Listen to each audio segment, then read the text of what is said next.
তখনকার কথা ছেড়ে দাও। তখন তখন দাদা বসে খেতাম আর ক্লাব করে ঘুমাতাম। তখন ছিলাম হিরো, আর এখন এখন এখন আমি পুরো হিরো। बाबूजी आप सचमुच हीरो है। बाबू के साथ हम लियो जाते सुनने को किया था। आपका ज्वलन बारूद सचमुच ज्वलन बारूद है। आपने कमाल कर दिया। আরে আমি চলি, একটু কাজ আছে। ও হ্যাঁ, এই নাও তোমার 10টা টাকা। रुपया? किसका रुपया? তোমার পকেট থেকে করে তুলে নিয়েছিলাম। नहीं बाबूजी, ये आप क्या बोलते हैं? आप पॉकेट मार। नहीं नहीं, आप ऐसा काम कभी नहीं कर सकते। मेरा रुपया कभी गिर गया होगा। आप झूठ बोलते हैं, बिल्कुल झूठ। আমি সত্যি বলছি। আরে আমি ভুল করে তোমার পকেট থেকে তুলে নিয়েছিলাম। लेकिन बाबूजी, এই দেশের শহরটার বুকে অনেক কুকুরের মতো হয়ে দাঁড়া গেছি। উপোস করে দেখেছি, কিন্তু লজ্জা কারোর কাছে হাত পাতিনি। আমি লজ্জা কারোর কাছে হাত পাতিনি। बाबूजी, অফিসের দরজায় খুলেছি, বলেছি আমি বিয়ে পাস করেছি। একটা চাকরি যে কোনো চাকরি। কারোর প্রাণে এতটুকু দয়া হয়নি। পেটের জ্বালা সহ্য করতে না পেরে একদিন এই পথ বেছে নিয়েছি। लेकिन बाबूजी, আমি জানি না মানে কি অন্যায়, এ মহাপাপ, কিন্তু আমি তো মানুষ। এই পেট নামক রাক্ষসটা যখন তার দাবি তোলে, নীতি জ্ঞান শিক্ষা বিজ্ঞান আর কোনো বাধা মানে না। आप चलिए मेरा साथ। কোথায় যাবো তোমার সঙ্গে? पहले वही होटल में, उसका बाद हमारा डेरा में चलिए बाबूजी। আরে সত্যি তুমি মানুষ। সত্যি তুমি মানুষ। জানো আমি এই কাজ করতে গিয়ে বারবার আমি বিবেকের ধ্বংসের অনুভব করছি। আমার কাজটা এখনো মনে নেই। তোমার কাজটা এখনো মনে নেই। से हम जाने बाबूजी, नहीं तो मेरा रुपया आप कभी आपस नहीं देते बाबूजी, आपस नहीं देते। आप चलिए मेरा साथ बाबूजी, आप चलिए मेरा साथ। চলো সত্যি আজ পৃথিবীতে ভালো মানুষ আছে। রামায়ণের মতো ভালো মানুষ না থাকলে পৃথিবী আজ ধ্বংসের পথে চলে যেত। মানুষের জন্যে জীবনের জন্যে সহানুভূতি মানুষ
পারে না।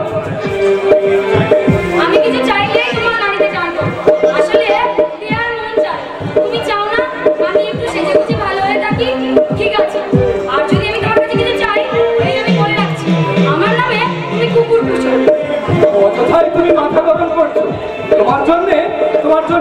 আত্মীয় স্বজনের কাছে অপ্রিয় হয়েছে, নিজের নিজের ভাইদেরকেও তাড়িয়েছি। আমি কি বলেছি তুমি তোমার ভাইদের তাড়িয়ে দাও? মুখে বলনি, বলেছ আচার আচরণ। ঠিক আছে, বলেছি না বলেছি, তাড়িয়েছি আমি তোমার ভাইদের। কি করবে? মারবে? মারো মারো, আমি আমার পেট মেরে দিচ্ছি, তুমি মারো। কবিতা কবিতা মরে গেছে, আমাকে নিয়ে তোমার আর চিন্তা করতে হবে না। মা নেই, বাপ নেই, নেই একটা সাবালো ভাই, তাই তুমি কথায় কথায় আমাকে অপমান করো। দোহাই তোমার, দোহাই তোমার, কথার মাঝে এমন করে একটা সিক্রেট করো না। আমি তোমাকে কথা দিচ্ছি, তোমার যা খুশি তুমি তাই করবে, আমি আর একটা কথাও বলবো না। এই চলো না, একটু সিনেমা দেখে আসি। কথা বাজে, চলো তোমাকে এই জন্যই আমার রাগ হয়, আমি একা একা। আজকাল আজকাল তো একে একাই বের আসছে সিনেমায়। যে যাই যাক, আমি যাব না। বিশ্বাস করো, আমার একটা বিশেষ কাজ আছে, শো ভাঙার আগেই এসে পড়বো, আর দেরি করলে কিন্তু টিকিট পাওয়া যাবে না। চলো, যাবে তো চলো। তোমাকে নিতে আসবে তো? তুমি কি ভাবো আমার এই তরুণী স্ত্রীকে শহরের বুকে একা ফেলে রেখে আর আমি বাড়িতে ফিরে যাব? এমন জিনিস খেলায় হারাই আমি। যা, তোমার সবেতেই ঠাট্টা, চলো। চলো।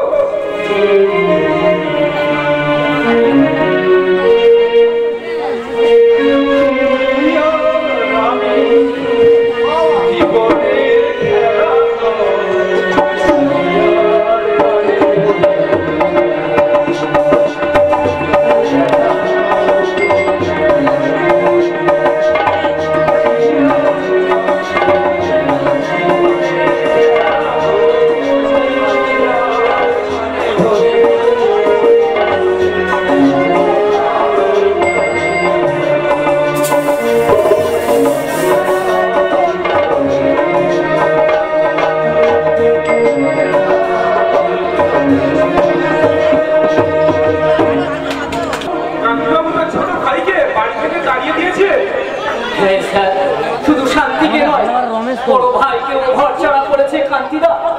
অন্ধ মানুষটা বাচ্চা ছেলেটার হাত ধরে বাড়ি থেকে বেরিয়ে গেল। কিন্তু কান্তি বাবু আসলে দাঁড়িয়েছে তো কান্তিদার স্ত্রী।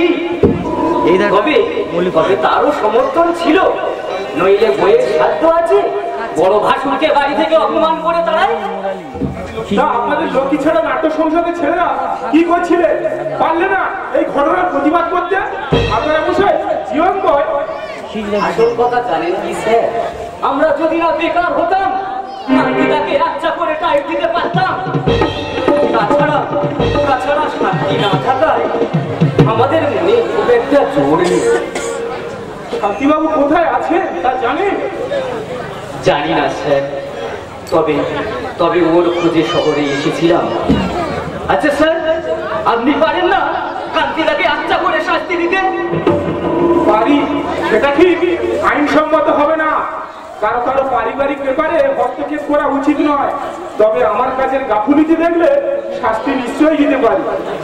আজ তাহলে আসি স্যার। এসো, তবে শান্তিবাবুর খোঁজ করে আমাকে জানাবে। ছেলেটির মধ্যে প্রতিভা ছিল, ঠিক মতন কাজে লাগাতে পারলে হয়তো থামিয়ে যেতে পারতো। ঠিক আছে স্যার, খবর পেলেই আপনাকে জানাবো। ঘরে ঘরে চলছে আজ ঘর ভাঙার খেলা। মানুষ পেট ক্রমশই আত্মকেন্দ্রিক হয়ে উঠছে। নিজে খাবো, নিজে পড়বো, উঠছে আজকের সমাজে। কিন্তু কেন কেন এই সর্বনাশা স্বার্থপরতা?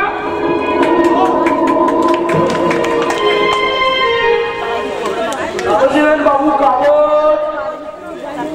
কাগজ নেবেন বাবু, কাগজ। কাগজ নেবেন বাবু। না, দয়া করে দিন না বাবু, গরিব মানুষ বাবু। কাগজ ছাড়া পড়ে সকালেই পড়ে, সন্ধ্যাবেলা কাগজ নিয়ে কি হবে? তাহলেই কাগজ নেবেন বাবু, কাগজ। কাগজ নেবেন বাবু, কাগজ। এই খোকা, এই শোনো। বলুন বাবু। কি নাম তোমার? আগে আমার নাম বাবলু। লেখাপড়া না করে কাগজ বিক্রি করছো কেন? আমার বাবা অন্ধ বাবু। মা আছে? মা? না বাবু, মা মারা গিয়েছে। তোমার রোজগারে সংসার চলে বুঝি? হ্যাঁ বাবু, আমার রোজগারের সংসার চলে। তবে বাবা আপনি কেন? বাবা বিক্রি করে কিছু কিছু পায় বাবু। এই নাও কাগজ নেবেন বাবু? তাহলে পয়সা দিচ্ছেন? কাগজে আমি সকালেই করেছি। তাহলে পয়সা দিচ্ছেন কেন? তোমাদের বাবা তাই না, ভিক্ষা আমি করি না। কাগজ নেবেন বাবু? কাগজ নেবেন বাবু? এই খোকা, এই শোনো।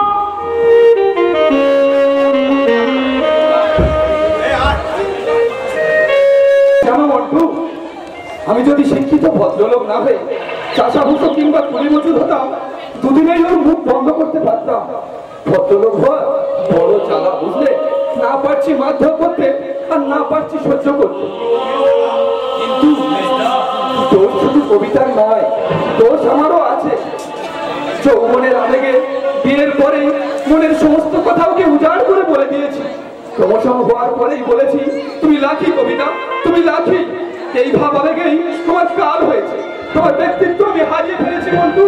আর ও ভেবে বসে আছে, ও ভেবে বসে আছে ওর অদৃষ্টের জোরেই আমার পদোন্নতি হয়েছে। তাই ও এমন করে পেয়ে বসেছে। এত যখন বোঝে শান্তিকেই দাঁড়ালেন কেন?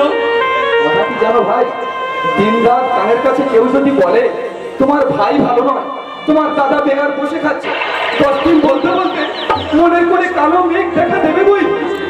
আর তাছাড়া আমি তো বেশিরভাগই সময় বাইরে বাইরেই থাকতাম, সংসারের কোনো খবরই রাখতাম না। তবে বলুন। শান্তি এবং দাদা চলে যাওয়ার পর ওদের স্বরূপটা ধরা পড়েছে আমার চোখে। শ্বশুর এবং শালাটি আমার কাঁধে মৌসুমী পাট্টা গেড়েছে। অথচ একথা কারোর কাছে আমি মুখ ফুটে বলতেও পারছি না, যেহেতু ভদ্রলোক। ওরা খাচ্ছে অথচ অন্য মানুষটার ভাই রোজগারে খেতে পেলেন না। নিন্দা, এর চেয়ে দুর্ভাগ্য কি আছে? তোমাকে আমি ভাষা দিয়ে বোঝাতে পারবো না মন্টু। বিবেকের চাবুকটা রহ রহ আমার পিঠে পড়ছে। অথচ মুখ ফুটে কারোর কাছে সে কথা আমি প্রকাশ করতে পারছি না ভাই। এই যে কি দুর্বিষহ যন্ত্রণা, তোমাকে আমি ভাষা দিয়ে বোঝাতে পারবো না ভাই। তোমাকে আমি ভাষা দিয়ে বোঝাতে পারবো না। একটা পয়সা দেবেন বাবু? আমি করি বন্ধ, চোখে দেখতে পাই না। দেবেন বাবু, একটা পয়সা দেবেন?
মনে হচ্ছে 10 টাকা, কিন্তু বাবু বাবু এতগুলো টাকার খুচরা তো আমার কাছে নেই।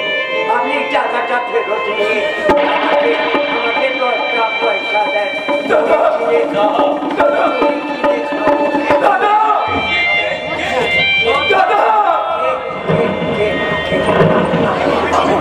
আমি তোমার ক্রান্তি দাদা, আমি তোমার ক্রান্তি।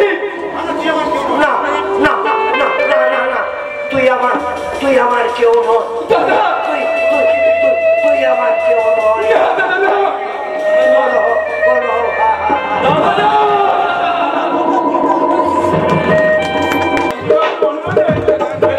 চাকরি দিয়েছি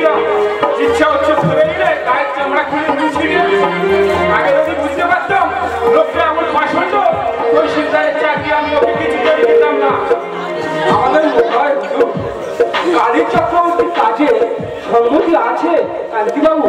নিশ্চয় নিশ্চয়ই সমর্থন আছে, নইলে তুমি সব জেনে শুনেও একটু কথাও বলো না। এই ঘটনার পরে চাষিরা যদি ক্ষিপ্ত হয় তাদের দোষ দেওয়া যায়? আপনি বলুন, চাষিরাও তো মানুষ, জন্তু জানোয়ার নয়। আমরা বড় বড় মার খেতে রাজি নয়। আপনি বিচার করবেন তো ভালো, নইলে এই বদলা আমরা নেব। আমি তোমাদের কথা দিচ্ছি, এর বিচার আমি নিশ্চয়ই করবো। যুগ যুগ ধরে শোষিত বঞ্চিত হচ্ছে গ্রাম বাংলার দরিদ্র চাষি, যারা বুকের রক্ত দিয়ে বাঁচিয়ে রেখেছে সভ্যতার দুনিয়া, তারাই পাচ্ছে চরম অবহেলা। তাদের পেটে নেই ভাত, পরনে নেই কাপড়, রোগী নেই ওষুধ। কেন কেন এমন হবে? আপনি আমাদের কথা ভাবেন হুজুর? ভাবি ভালো, আমার দৃঢ় বিশ্বাস জয় তোমাদেরই হবে। আমাকে তোমরা বিশ্বাস করো? আমি এ যুগের মানুষ, তোমাদের ব্যথা বেদনা আমি বুঝি। নায়ের ব্যবস্থার জীবন সম্বন্ধে আমি সচেতন। 2-4 দিনের মধ্যেই তোমাদের ব্যবস্থা আমি নিশ্চয়ই করবো। তাহলে আমরা আসি হুজুর, তাহলে আমরা আসি।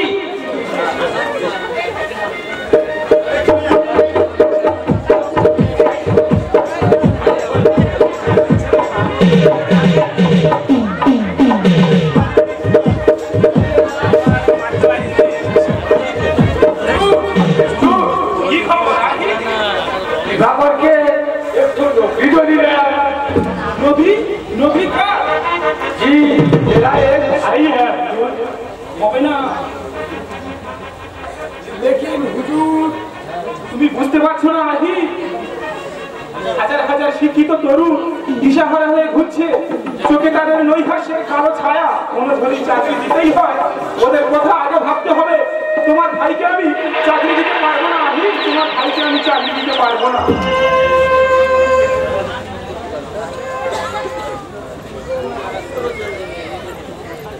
কি হলো আরি?